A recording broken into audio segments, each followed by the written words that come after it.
This is NPR News. This is WNYC, 67 with some clouds and sunshine out there. Tonight, low in the mid-60s. Then tomorrow, a good chance of showers, possibly an afternoon thunderstorm. Partly sunny and 77 on Wednesday, showers and storms overnight. Again, 67 with clouds and some sunshine. It's 8:50. This is WNYC in New York.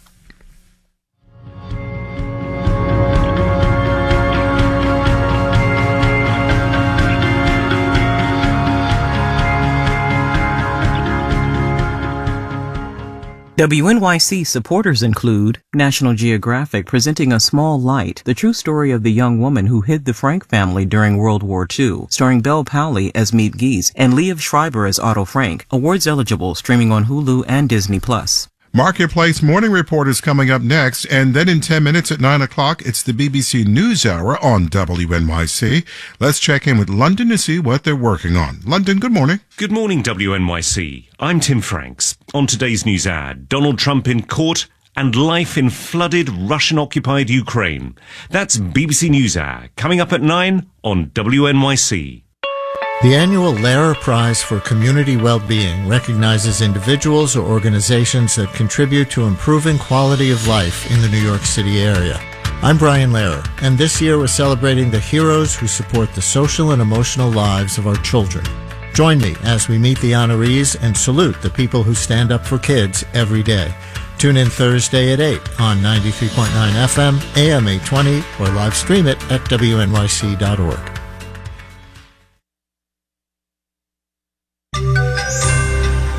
The cost of 105 feet. Marketplace Morning Report is supported by Progressive Insurance. Customers can simplify their insurance needs and protect what's important by bundling home and auto. Learn more about bundling at Progressive.com. And by Total Wine and More, where you can find a new favorite Chardonnay, sparkling wine, or tequila. Spirits not sold in Virginia and North Carolina. Drink responsibly. B21. From Marketplace, I'm Sabri Benishore, in for David Brancaccio. This past weekend, a 105-foot-long overpass on Interstate 95 in Philadelphia collapsed after a tanker full of gasoline caught fire below the roadway. The heat weakened the steel. One person was killed. The incident could cut off a section of one of the busiest interstates in the country for months. About 160,000 vehicles travel through the roadway every day, according to state officials. Marketplace's Henry Epp reports. A lot of commutes just got a lot longer, and it'll cost those drivers, says Joseph Kane at the Brookings Institution. Time is money, and that's going to lead to huge time lost.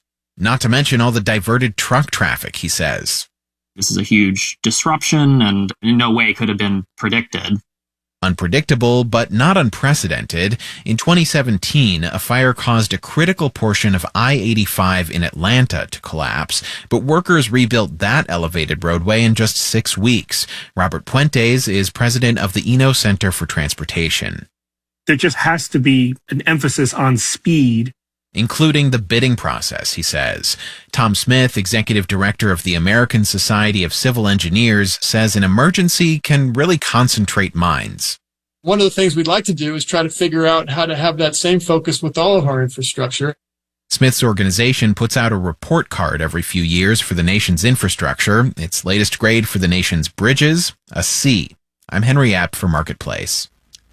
Annual inflation came down to 4% in May. That's the lowest annual increase since March of 2021. Core inflation, that's taking out food and energy, was a little bit hotter. Prices were 5.3% higher than a year ago, but that annual rate is still a lot better than the month before.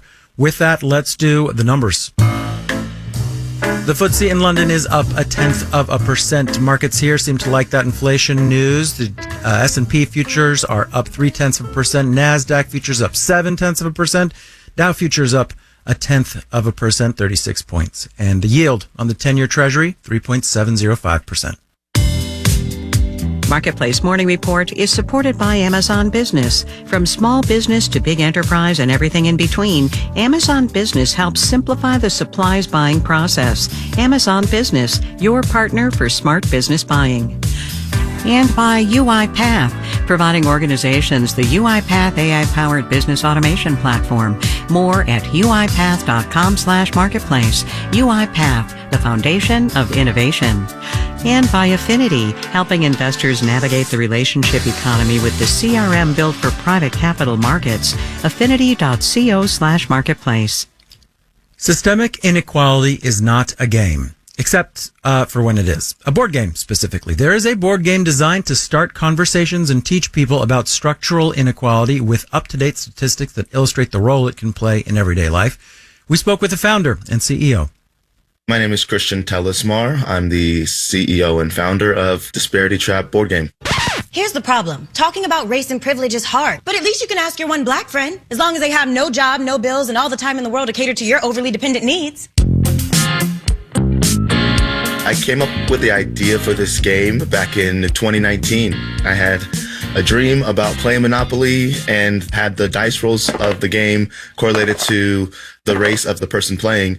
And I woke up thinking, oh, this must be a thing. So I looked it up online and couldn't find anything. And no surprise, Hasbro is not interested in that type of product. Before you start, everyone gets a pawn. Then everyone is assigned a position. A position is either systemically dominant or systemically non-dominant. And lastly, you're given some privilege tokens. So there's these tokens that are almost like currency in life. I've had plenty of conversations with people who weren't of color, who had a view of why don't people just pick themselves up by their own bootstraps? And I don't think they really understood the concept of a system oppressing an individual or a group of people. So I was like, well, let me see if I can find a way to make a game where you have your wonderful mindset person and you play in someone else's shoes against the system. Each time you try and get to a new tier, which is like a new level on the board, you have to play what's called a tier goal card, which is basically like a life milestone, like get a job, buy a home. And that's kind of like the climb of wealth we see throughout life.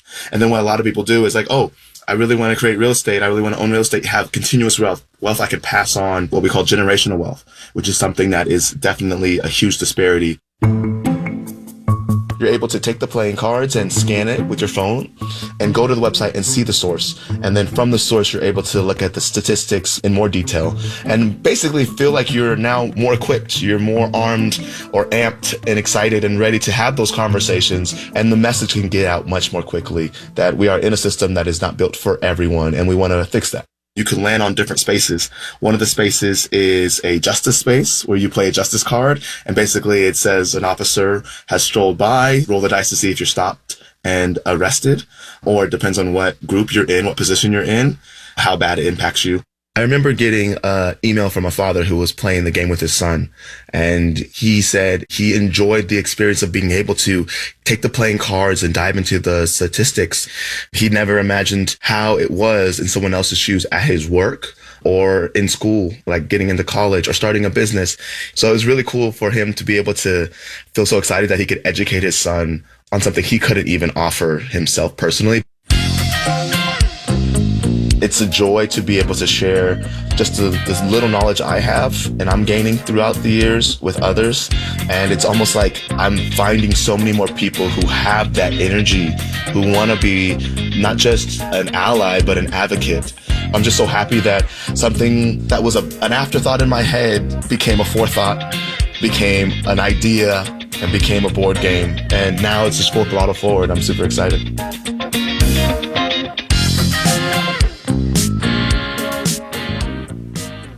Producers are James Graham, Ollie Dalbert-Hansen, Ariana Rosas, Alex Schroeder, and Erica Soderstrom.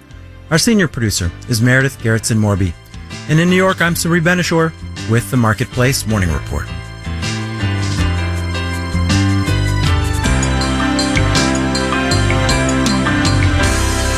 From APM, American Public Media.